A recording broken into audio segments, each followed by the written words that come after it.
Well, hello there everyone, and welcome back to another episode of Rocketcraft with me, DJ Haribo. I hope you're all having a great day. I just wanted to quickly fill you in on something that I've been doing a little bit of work on. As you can see, there's Lanny's volcano in the background there, looking magnificent on his island near my base. But as you will... What? Why is there a random netherite there? That's so random. As you will be aware from back at the beginning of the season, we all split up into three distinct groups, and one of those was the Atlantis group, which was headed up by me, and I have not been able to do much work on that. Oh, apparently you can't stand on a chest boat? Okay. But anyway, I digress. I am in charge of the Atlantis area, and we haven't actually achieved much at all apart from picking a spot, putting some conduits down, and digging out a bunch of the ocean down there. So I've taken it upon myself recently to actually pull my finger out and do some work on this thing. And as you can see, I've got a bit of work done on this thing. I did most of it, off camera. It's very difficult to time lapse an underwater build like this because that's what it looks like when you've got the conduit effect. But obviously my camera account doesn't have the conduit effect when it's up above the water. And if you're in the water, you can't see anything on bedrock. It's just absolutely rubbish. The visibility underwater, well, I mean, you can see there, it's just awful. So, yeah, it's been coming along fairly nicely. You can see the four conduits there. There's one there. There's one on each of the cardinal directions, northeast, southwest. They're spaced about 50 blocks from the centre there. And so I'm going to be building some little sort of mini domes to house those at some point in the near future. But this is what I have achieved so far. And yeah, like I say, the visibility is extremely poor down here. So it's kind of hard to know what exactly you're doing, and it makes it almost impossible to actually film what you're doing down here. So I've just been getting on with this just off camera when I've got a bit of spare time here and there in between work. I've been ridiculously busy with work lately. As you can see, there's a lot of stairs and slabs involved, and they are all going to need to be waterlogged as well.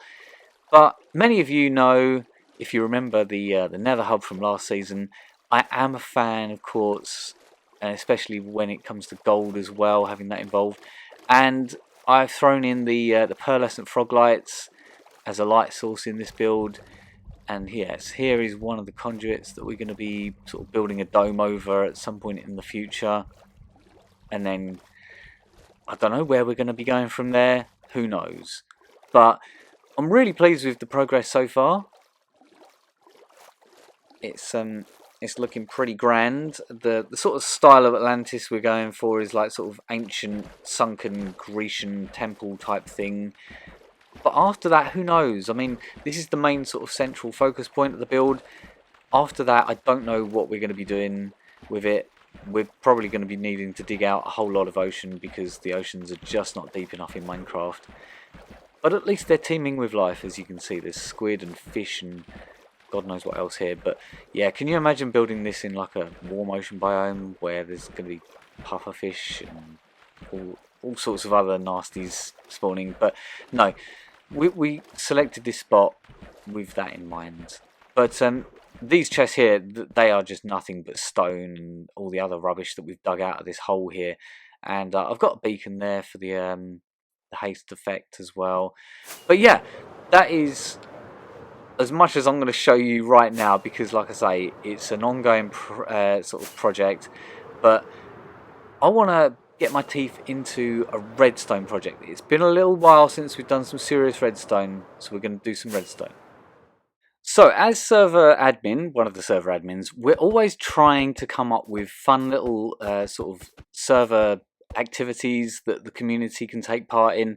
And I think I've got a really good one here that I'm very excited to actually get into.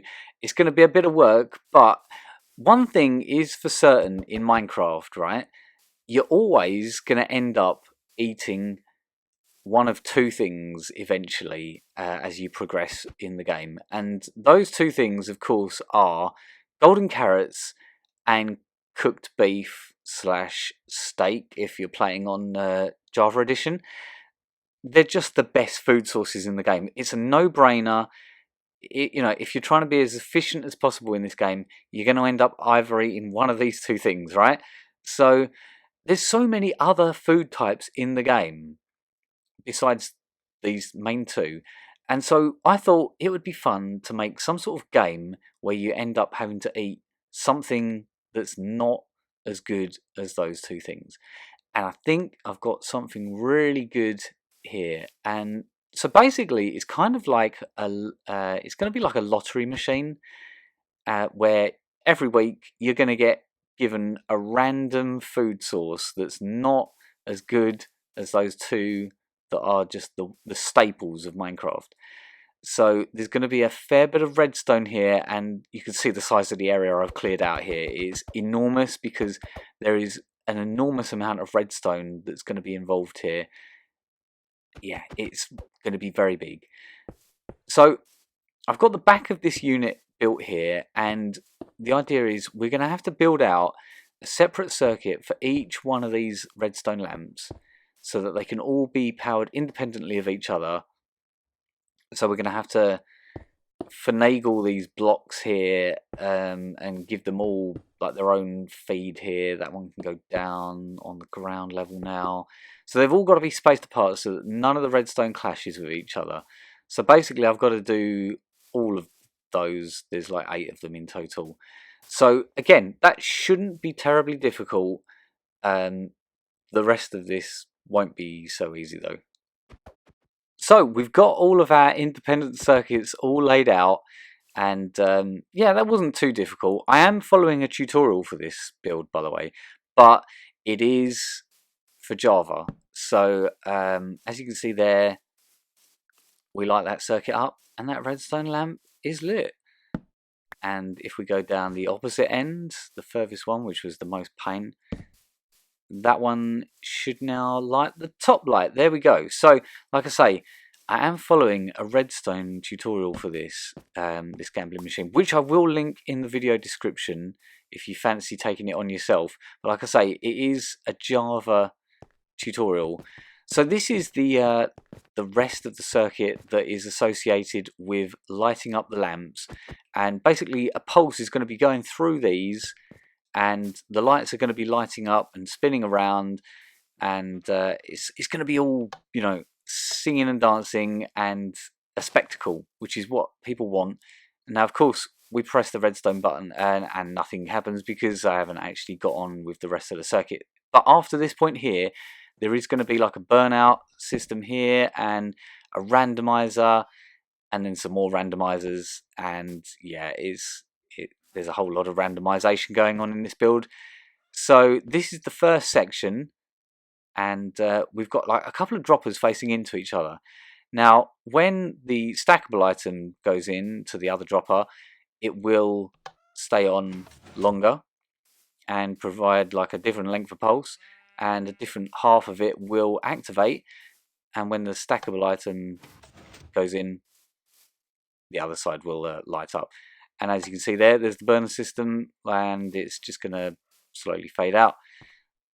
So yeah, this is the first part of the randomization process, of which there is going to be many. There's much randomization going on here, and we've now got to build a whole lot more randomization.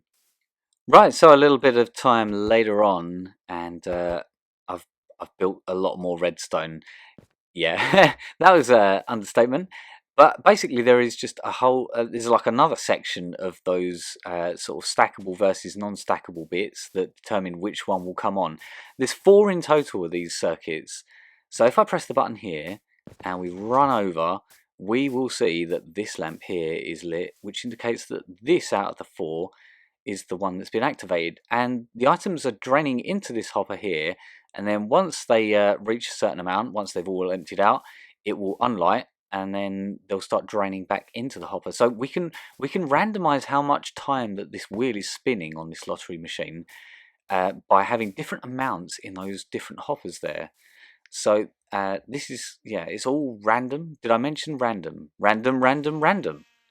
Something tells me you're going to be sick of the word random by the end of this episode. But anyway, we've finished off that part of the redstone, and now I've added another circuit here that links those different 4 outputs into the sort of light spinny circuit at the front of the actual machine. That's the best way I can describe that, really, the light spinny circuit. But anyway, we're going to show you exactly what is involved here by jumping up on there.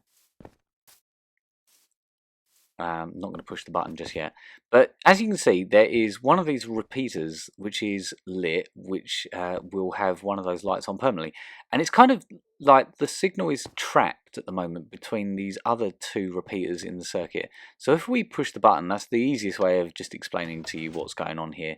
So a random amount of time that is going to be lit, but as you can see, we've lost our redstone signal there. It's just disappeared because, don't get distracted by the wandering trader, because on Bedrock the redstone is slightly slower than on Java, and we are going to have to tinker around with timings on those repeaters a wee bit. But I'm now also going to have to put that little redstone pulse back into the system. And the easiest way I can think to do that is to just line up an observer here and link that to there. And that's just going to give us a short little pulse. So let's just do that again. There we go, we've got our pulse back. And hopefully it will stay, it will get locked in this time in between one of them. So as you can see, it's going kind of fast, and Bedrock doesn't like that. Bedrock likes to be just slightly slower. So like I say, we're going to tinker with the timings of those repeaters, and hopefully it's not going to get locked again out or disappear. So yeah, it's still locked in. That's good. We're making progress. So, but yeah, this is like Java speed, and there is a chance where things can go wrong. Well, it's quite a long spin this time, but we have got one there. I've had it where it's been going through and it's lit 2 up at the same time, and that is obviously no good because, yeah, like I say, it's just not able to process this sort of speed on Bedrock. Oh, it's a long one. And there you go. Just what I was saying there, we've got 2 lamps lit up simultaneously, and that is obviously no good for this machine because we just need just one. Every time it just wants to be one lamp lit. Yeah, it's kind of got stuck between the ends somehow. Yeah. So like I say, I think I'm going to have to just tweak the repeaters and slow it down ever so slightly. Like this. This might be a tad too slow. We might be able to speed it up a touch from that. The repeaters in between are on 3 tick delay now, which might be a bit much. We might be able to get away with 2 tick delay, but sometimes it's better to just err on the side of caution. But this is 100% now working fine. It doesn't seem to ever have multiple lamps lit, and every single time we push it, we do get a different lamp lit up, and it is completely random. There we go. So the top one that time. Let's try it again. Now, of course, you know, it can be a long spin. It could be a short spin. It's all completely random, depending on which of those circuits activated back there, and that one that time. Now, I don't know if you remember the Wheel of Fortune from last season. This is kind of the same thing, but it's a completely different redstone circuit, and it's very much smoother and faster. Even though I've had to slow it down slightly, it's way faster than the old one. But yeah, it seems to be working perfectly now. I might see if I can get away with just speeding it up just a smidge, but otherwise, we are cooking on gas, and it's time to set up the next section of redstone.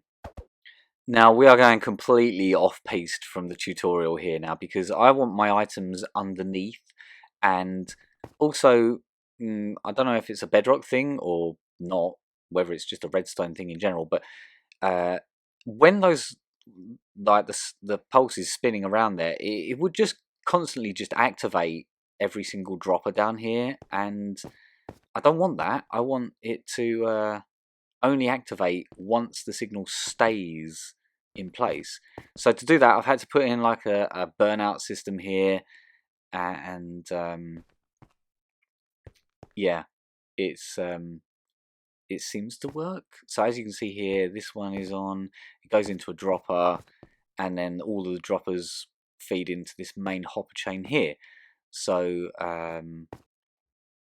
if we jump up and push the button, I can show you it in action. So let's just push that. I'm not looking at the lights at the moment. I'm just looking to see which one of these circuits like will burn out and turn off.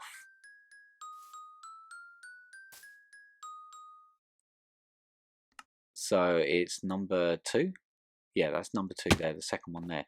So as you can see, the signal has stayed on that one, and so that has turned that one off eventually. And yes, the dirt that was in that dropper has made its way into the hopper chain. So we are very, very close now to actually being finished with this thing. It's taken a little while to figure out, but all I've got to do now is put in like an item elevator system here to push whatever item comes out of the dropper upwards to where the player will be up on the surface. So that should be pretty straightforward. Right, I've got that in place as well, and it's time to just test this thing, because it should be finished. It should be 100% working, and I hope that it works. Basically, I've built like a little platform here at the front. Sort of ties in with the theme here. I don't know why I just went for like sandstone and other sandstone related blocks. Not really got much of a plan at the moment, but that lamp has lit and we should get an item. Yeah, not too much delay either. It's pretty fast. There's always going to be a slight bit of delay, but otherwise that is this redstone contraption pretty much complete. So this food lottery that we're going to be playing with all of the people on the server that want to take part in it is more or less ready to go, except it would probably be a good idea to cover up all the redstone back here so that nothing gets tampered with or damaged. You know, creepers are a thing in Minecraft, but otherwise it's actually looking like it's going to work. Now, of course, we need some sort of incentive for the players on Rocketcraft to actually want to take part in the food lottery. So I thought this was the perfect opportunity to play around and add a new custom item into the game. And we're going to jump over to Blockbench, because I've been playing around with some designs on here.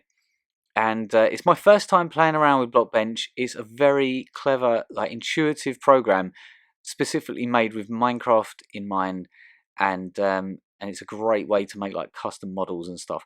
So here is my trophy that I've made. Is, you know, it's not the greatest in the world, but it's mine, and it was my first, so it's special to me. Okay, and Blockbench is basically made up of just lots of different little blocks, and you make them as big and as long and as tall and as angled as you want, and put it all together, and then that's all there is to it, really. It's really easy to use. Even like a noob like me can use it.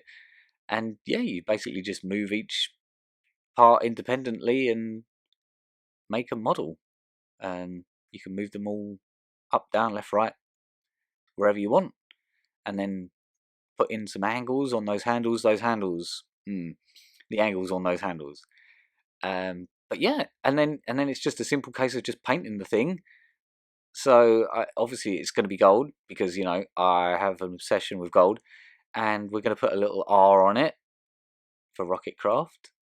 And then it's a simple case of taking this geometry file from Blockbench and the texture and putting it into an add-on and then putting it into the game. And wouldn't you know, there it is. Simple as that. I mean, I can't believe how easy that is to do.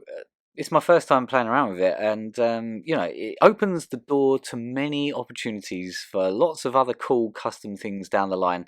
But here it is, my very first custom block thing. It's not my first custom block, but it's my first custom item. We'll call it that. And it is, of course, directional, as you can see there. So no matter which way you place it, it'll always place a different direction. So yeah, I'm really pleased with this, and like I say, it's going to be a very worthwhile incentive for people taking part in this food lottery, because at the end of it, they will win their very own Rocketcraft trophy, unobtainable any other way in the game. And wouldn't you know it, I want to finish this build off, and there's nowhere selling sandstone in the shopping district, so I've had to come over to the sand mining area to mine it out myself. And you would not believe how much sand I had to dig out just to get down to the sandstone layer here. Because, as you know, we reset the sand mining area every now and then on Rocketcraft, and yeah, I'd reset it, and yeah, I couldn't get to any sandstone, so I've had to dig out tons and tons and tons of sand. It will always come in useful, but I've got like 5 shulkers worth of sand here just to expose some sandstone, because we're going to need a fair amount of sandstone for this build. And I could obviously, just convert up all the sand, but I like to keep my sand for concrete, because, I also run the concrete shop, and that eats a lot of sand up. So I'm going to mine up a bunch of this sandstone, and now I can reveal to you the fruits of my labours in the sand mining area. And oh yeah, it's a giant pyramid. I bet you didn't see that coming with all the sandstone, did you? No. And of course it's got a golden cap, because I believe the Great Pyramids of Giza used to have like some sort of different cap on the top of them. But anyway, I've gone for a gold one. And the front of this unit here has got some like walls and other blocks. It looks very fancy, as I am sure you will all agree. But and there's all these lovely little things as well, whatever they are. I don't even know how would you describe them? Sort of flame towers? I don't know. Anyway, I just wanted to just do something else fancy out the front here, just to sort of fill out the area around it. But the food lottery machine is now ready to go. So we're going to invite everyone over in the next episode, and we're going to see what we're going to get. It could be good. It could be really not good.